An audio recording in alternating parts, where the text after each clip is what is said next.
الحمدللہ، اللہ تعالیٰ کا لاکھ لاکھ شکر ہے کہ مالک الملک نے اپنی یاد کی توفیق اور موقع عطا فرمایا۔ لاکھوں اور کروڑوں درود حضرت محمد مصطفیٰ صلی اللہ علیہ وآلہ وسلم پر، جن کے طفیل مالک الملک نے یہ مہربانی عطا فرمائی۔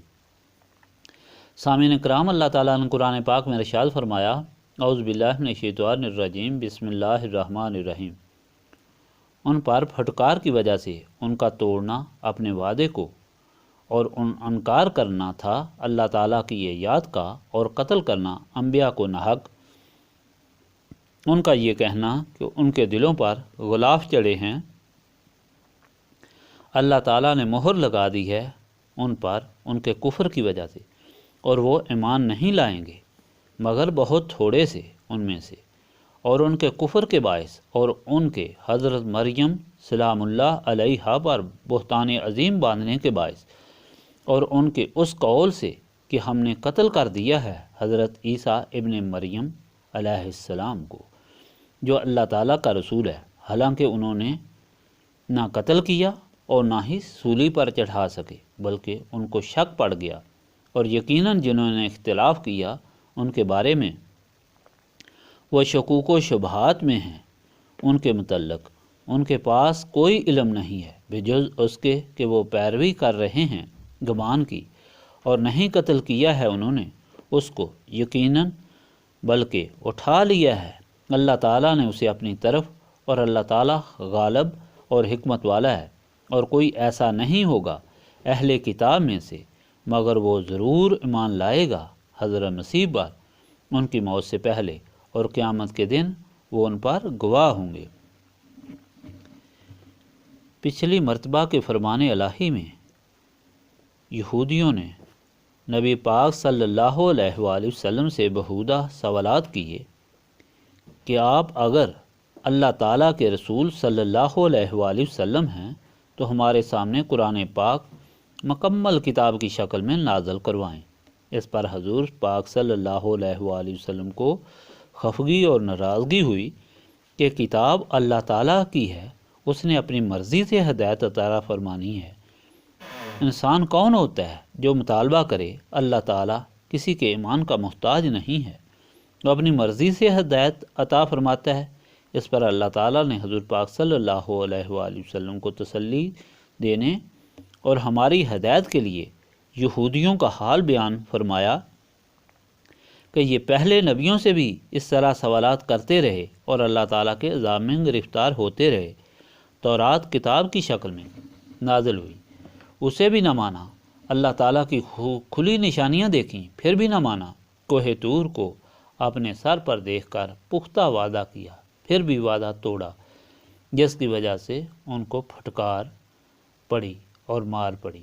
آج کا فرمان الہی اسی بیان کا حصہ ہے، اور یہودیوں کی بےہودگیوں کا ذکر ہے کہ ان پر پھٹکار ان کے وعدہ توڑنے کی وجہ سے تھی، اور اللہ تعالیٰ کی نشانیوں کو دیکھنے کے باوجود انکار کرنے کی وجہ سے، اور اللہ تعالیٰ کے انبیاء جو ان کی ہدایت کے لیے بھیجے تھے ان کو قتل ناحق کرنے کی وجہ سے، اور ان متکبرانہ اعلانات کی وجہ سے کہ ہمارے قلوب پر غلاف ہے، اس کے لیے ہم پر کوئی اثر نہیں ہوتا، اور حقیقت تو یہ ہے کہ ان کے دلوں پر کفر کی وجہ سے گندگی ہے، جس کی وجہ سے سوائے چند لوگوں کے اب یہ ایمان نہیں لائیں گے۔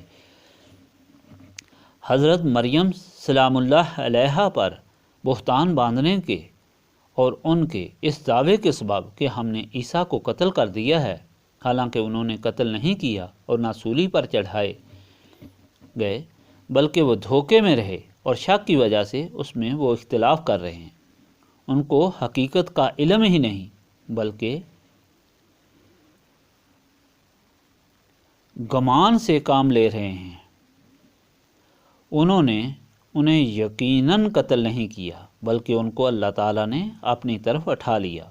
اللہ تعالیٰ غالب حکمت والا ہے۔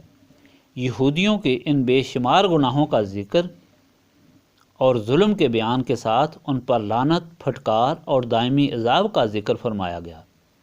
اس فرمان کو سمجھنے کے لیے اس کی تھوڑی جیسی تاریخ بھی معلوم کر لینی چاہیے، کیونکہ اب بہت سے فرقے یہودیوں کے علاوہ بھی بن گئے ہیں جو عیسیٰ کے قتل اور موت کے متعلق مختلف خیال رکھتے ہیں۔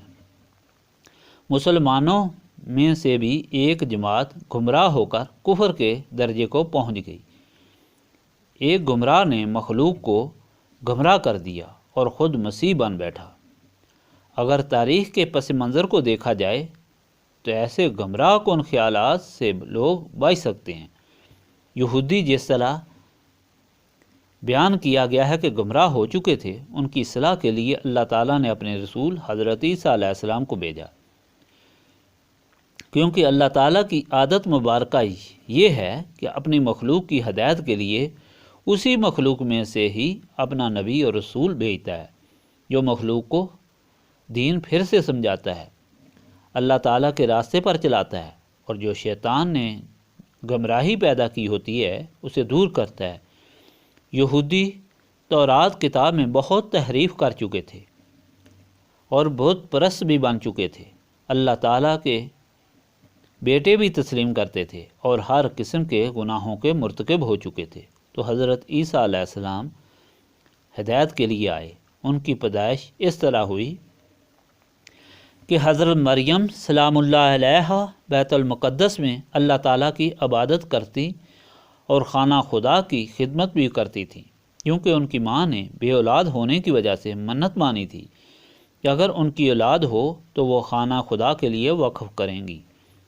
جب حضرت مریم سلام اللہ علیہا پیدا ہوئیں تو وہ حیران ہو گئیں اور عرض کی، اللہ تعالیٰ، میں نے تو لڑکے کی دعا کی تھی اور منت مانی تھی، یہ لڑکی ہے، یہ خدمت کس طرح کرے گی؟ تو حکم ہوا کہ بعض لڑکیاں لڑکوں سے افضل ہوتی ہیں، یہ تو اللہ تعالیٰ کے پیارے رسول کی ماں بنیں گی۔ حضرت مریم سلام اللہ علیہا بیت المقدس میں معتکف تھیں تو حضرت جبرائیل علیہ السلام آئے اور اللہ تعالیٰ کا پیغام لائے کہ ان کے ہاں بچہ پیدا ہوگا، وہ اللہ تعالیٰ کا رسول ہوگا، اور ان کے گریبان میں پھونک مار دی۔ وہ ڈر گئیں اور کہا کہ میں شادی شدہ نہیں ہوں، پھر بچہ کس طرح ہوگا؟ انہوں نے کہا، اللہ تعالیٰ جو چاہے کر سکتا ہے۔ چنانچہ مدت پوری ہونے پر حضرت مریم سلام اللہ علیہا کے ہاں بچہ پیدا ہوا۔ اب بیت المقدس میں ایک طرف ہو کر شرمندگی سے الگ ہو گئیں۔ جب بچہ پیدا ہوا، حکم ہوا، اسے لے کر اپنوں میں جاؤ۔ لوگ اگر پوچھیں تو خاموش رہنا اور بچے کی طرف اشارہ کرنا۔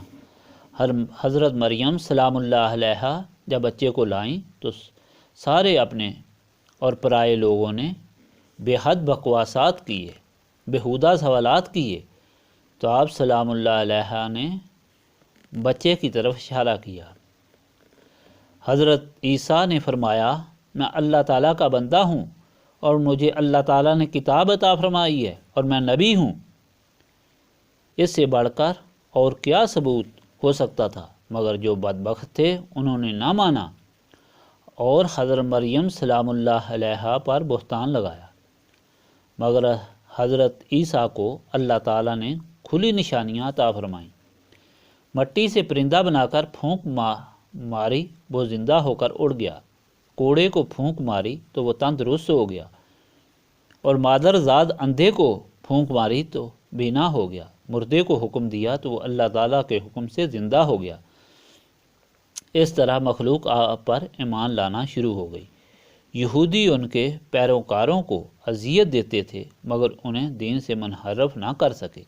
آخر یہ لوگ رومیوں کے گورنر کے پاس گئے اور اسے درخواست کی کہ اس طرح ایک آدمی پیدا ہوا ہے جو نعوذ باللہ بہتان عظیم باندھا آپ پر اور آپ کی والدہ محترمہ پر، اور کہا کہ یہ جادو کے ذریعے عجیب عجیب حرکات کرتا ہے اور لوگوں کو گمراہ کر رہا ہے اور دین سے دور کر رہا ہے۔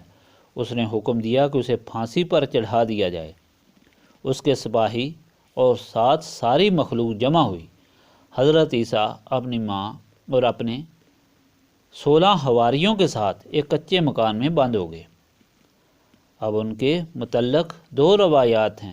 ایک تو یہ کہ حضرت عیسیٰ نے اپنے حواریوں سے پوچھا کہ تم سے کون ہے جو میری شکل قبول کرے اور میری جگہ پھانسی پر چڑھ جائے، کیونکہ میں نے ابھی ایک اہم کام کرنا ہے۔ چانچہ ایک نوجوان حاضر ہوا کہ میں تیار ہوں۔ کئی بار پوچھنے پر صرف وہی اٹھا، چانچہ اس کی شکل حضرت عیسیٰ کی ہو گئی۔ چھت پھٹ گئی اور اللہ تعالیٰ نے حضرت عیسیٰ علیہ السلام کو آسمان پر اٹھا لیا۔ جب دروازہ کھلا تو لوگوں نے اس نوجوان کو پکڑ کر سپاہیوں کے حوالے کیا اور اس کو پھانسی پر چڑھا دیا، لیکن چونکہ اس کی شکل حضرت عیسیٰ سے ملتی تھی، باقی اعضاء ہاتھ پاؤں نہیں ملتے تھے، اس لیے لوگوں میں شبہات پیدا ہوئے۔ دوسری روایت یہ ہے کہ اللہ تعالیٰ نے حضرت عیسیٰ علیہ السلام کو آسمان پر اٹھا لیا تو جو آدمی دروازہ توڑ کر اندر حضرت عیسیٰ علیہ السلام کو لینے گیا، انہیں اندر نہ پا کر باہر بتانے کے لیے آیا تو اس کی شکل حضرت عیسیٰ کی سی تھی، تو اس کو پھانسی پر چڑھا دیا گیا۔ اب یہودی بھی خوش تھے کہ ہم نے حضرت عیسیٰ کو مروا دیا، اور حیران کن بات یہ ہے کہ خود عیسیٰ کے پیروکاروں کو شیطان نے گمراہ کر دیا۔ انہوں نے بھی یہ اعلان کر دیا کہ حضرت عیسیٰ علیہ السلام پھانسی چڑھ گئے۔ یہ لوگ اس گمراہی کے سمندر میں ڈوبے ہوئے تھے کہ ساری دنیا کو پاک کرنے والے، سارے دینوں کو پاک کرنے والے، سارے رسولوں کی صفائی اور گواہی دینے والے حضرت محمد مصطفیٰ صلی اللہ علیہ وآلہ وسلم اللہ تعالیٰ کے ارشادات قرآن پاک لائے، جس میں یہ ہدایت فرمائی گئی جو آج آپ کو سنائی ہے۔ اللہ تعالیٰ نے اصل حقیقت بیان کر دی کہ حضرت عیسیٰ کو نہ قتل کیا گیا، نہ سولی پر چڑھایا گیا، بلکہ اللہ تعالیٰ نے ان کو اپنی طرف اٹھا لیا۔ اور نبی پاک صلی اللہ علیہ وآلہ وسلم نے اس کی تشریح میں ارشاد فرمایا کہ عیسیٰ قیامت کے نزدیک آسمان سے پھر اتریں گے۔ دمشق کی جامع مسجد کی شرقی دیوار پر دو فرشتوں کے ساتھ۔ یہ وہ وقت ہوگا جب دجال کا ظہور ہو چکا ہوگا، وہ عراق اور شام کے درمیان سے آئے گا، ایک آنکھ سے کانا ہوگا اور عجیب عجیب واقعات ظہور ہوں گے، مردوں کو زندہ کر دے گا، جنت دوزخ کو ساتھ لے کر پھرے گا، اور اس طرح بے شمار لوگوں کو گمراہ کر دے گا۔ ایسے وقت میں حضرت عیسیٰ علیہ السلام تشریف لائیں گے کہ یہ خدا نہیں بلکہ دجال اور شیطان ہے۔ آپ تلوار لے کر اس کے سامنے جائیں گے، آپ کو دیکھتے ہی بھاگنا شروع ہوگا، لیکن آپ تلوار سے اس کو ختم کر دیں گے۔ اس طرح یہ معجزات دیکھ کر تمام عیسائی ایمان لے آئیں گے، اور جو ایمان نہیں لائیں گے وہ قتل کر دیے جائیں گے۔ تمام طرف دین کا بول بالا ہوگا، اور پھر اپنی مدت زندگی پوری کر کے حضرت عیسیٰ علیہ السلام فوت ہو جائیں گے، اور حضور پاک صلی اللہ علیہ وآلہ وسلم کے روضہ اقدس میں دفن ہوں گے۔ سامعین اکرام، یہ ارشاد پاک اور حدیث پاک آپ کو سنانے اور بتانے کا مقصد یہ ہے کہ اللہ تعالیٰ اگر ہدایت نہ دے تو سب کچھ رکھنے کے باوجود انسان گمراہ رہتا ہے، بلکہ گمراہ سے گمراہ تر ہوتا جاتا ہے۔ اللہ تعالیٰ ہدایت سے انہیں لوگوں کو محروم رکھتا ہے جو اس کے ارشاد پر عمل نہیں کرتے، بلکہ اپنی عقل کو اپنا رہنما بناتے ہیں اور شیطان کی گرفت میں آ جاتے ہیں، اور اللہ تعالیٰ کے حکم پر وہی عمل کر سکتے ہیں جو اللہ تعالیٰ کے رسول صلی اللہ علیہ وآلہ وسلم سے نسبت قائم کرتے ہوں، کہ ان کے دل و دماغ ان انوار و تجلیات سے منور ہو جاتے ہیں جو صدر مبارک رسول پاک صلی اللہ علیہ وآلہ وسلم میں ہیں، کیونکہ آپ صلی اللہ علیہ وآلہ وسلم کو لوگوں کے باطن پاک کرنے والا بنایا گیا، اور اس غرض کے لیے ان کو روشن کرنے والا چراغ بنایا گیا۔ تو معلوم ہوا کہ ہدایت انہی کی قسمت میں ہوتی ہے جو نسبت رسولی صلی اللہ علیہ وآلہ وسلم حاصل کرتے ہیں، ورنہ سب کچھ رکھنے کے باوجود شیطان ان کو راہ راست پر نہیں آنے دیتا۔ یہی وجہ ہے کہ یہاں نسبت رسولی صلی اللہ علیہ وآلہ وسلم کی تلقین کی جاتی ہے، اور اسے حاصل کرنے کے لیے عملی تربیت کا اہتمام کیا جاتا ہے۔ استغفر اللہ العظیم الذی لا الہ الا هو الحی القیوم واتوب الیہ۔ استغفر اللہ العظیم الذی لا الہ الا هو الحی القیوم واتوب الیہ۔ استغفر اللہ العظیم الذی لا الہ الا هو الحی القیوم واتوب الیہ۔